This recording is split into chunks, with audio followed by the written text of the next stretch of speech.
लेकिन सच कभी नहीं बदलता, वो वैसे का वैसा रहता है। तो इस पूरी दुनिया में, पूरे ब्रह्मांड में ऐसा क्या है जो कभी नहीं बदलता? बताइए, कौन है ऐसा जो कभी नहीं बदलता? भगवान। भगवान कभी नहीं बदलते। हमारे दादाजी थे तब भी वे थे, हमारे पिताजी थे तब भी वे थे, आज हम हैं तब भी वे हैं, और जब आने वाली पीढ़ी आएगी तब भी वे रहेंगे। यानी भगवान थे, हैं और रहेंगे। बाकी दुनिया की हर एक चीज बदलती है, लेकिन भगवान कभी नहीं बदलते। तो सच क्या है? हमारे ठाकुर जी भगवान को ही सच बताया है।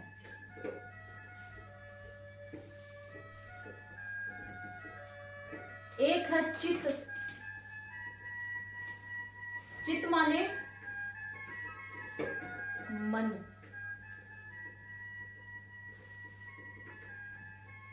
तो इसको भी भगवान का ही स्वरूप बताया है।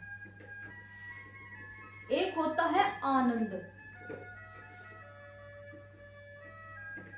आनंद को हम बाहर खोजने की कोशिश करते हैं कि यहाँ चले जाएंगे तो बड़ा आनंद आ जाएगा, ये देख लेंगे तो बड़ा आनंद आ जाएगा, ये कर लेंगे तो बड़ा आनंद आ जाएगा, वहां घूम लेंगे तो बड़ा आनंद आ जाएगा। लेकिन ये सिर्फ कुछ देर के आनंद होते हैं।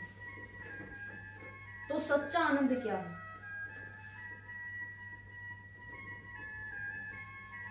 कि हमें खुश रहने के लिए किसी की जरूरत ना हो, और हमें खुशी तो छोड़िए, हर एक भाव के लिए किसी की जरूरत है। हमें खुशी होती है दूसरों की वजह से, हमें दुख होता है दूसरों की वजह से, हमें गुस्सा आता है दूसरों की वजह से। किसी ने दो चार बात सुना दी, हमें गुस्सा आ गया। किसी ने कह दिया आज तो बड़े अच्छे लग रहे हो, थोड़ी तारीफ कर दी, हम तो प्रसन्न हो गए, खुश हो गए। किसी ने थोड़ी बुराई कर दी कि आज तो बिल्कुल भी अच्छे नहीं लग रहे, हम दुखी हो गए। यानी खुद का तो कोई दिमाग ही नहीं है कि हम खुद समझ सकें कि हम कैसे लग रहे हैं, क्या कर रहे हैं, क्यों कर रहे हैं। नहीं, वो बताएगा और उस हिसाब से हम रिएक्ट करेंगे कि हंसना है, रोना है, गुस्सा करना है, क्या करना है कि नहीं? यानी जिंदगी का रिमोट कंट्रोल दूसरों के हाथ में दे रखा है कि खेलो, तुम जो बटन दबाओगे हम नाचने लगेंगे। है कि नहीं सच्ची बात? ये तो करके रखा है। किसी ने दो चार बात सुना दी, हमें गुस्सा आ गया, क्रोधित हो गई, ये भी कोई जिंदगी है? तो फिर सच्चा आनंद क्या है? जो व्यक्ति सच में भगवान को समझने की कोशिश करता है, भगवान की भक्ति में जाने की कोशिश करता है, फिर उसको बाहर की किसी बात से कोई फर्क नहीं पड़ता। सबसे अच्छा उदाहरण है, आगे जाके प्रसंग भी आएगा, गोपियों का। गोपियां हमेशा कहती थी कि हमारी भावनाएं, हम क्या करते हैं, क्या सोचते हैं, या तो हम जानते हैं या फिर वो जानता है, और दोनों को ही ठीक लग रहा है। बाकियों को ठीक लगे या ना लगे, उससे हमें कोई फर्क नहीं पड़ता। और एक बात हमेशा याद रखिएगा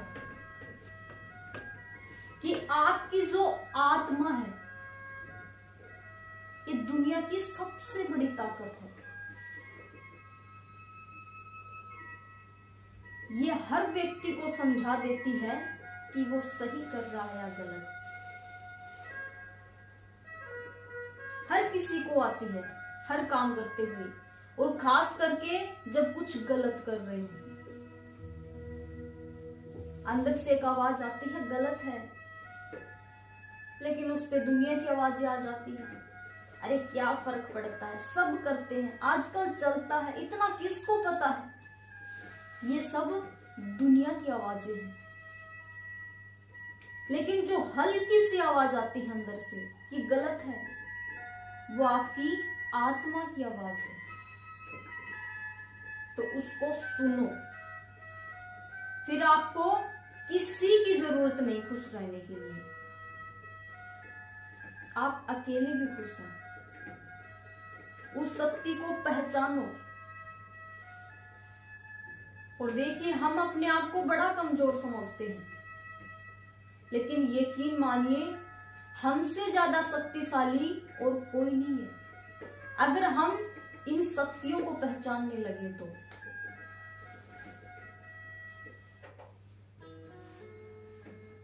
लेकिन एक बात बताइए, हम इतने चकाचौंध में रहते हैं, ताम झाम की जिंदगी चल रही है, भाग रहे हैं, दौड़ रहे हैं, फिर रहे हैं, फिर भी कुछ समय बाद हमें कुछ नया चाहिए, बोर हो गए, बड़े जल्दी बोर होते हो। और वही जंगल में तपस्या करने वाले सालों साल वही रहते हैं, वो बोर नहीं होते, वो तो खुश हैं। क्यों?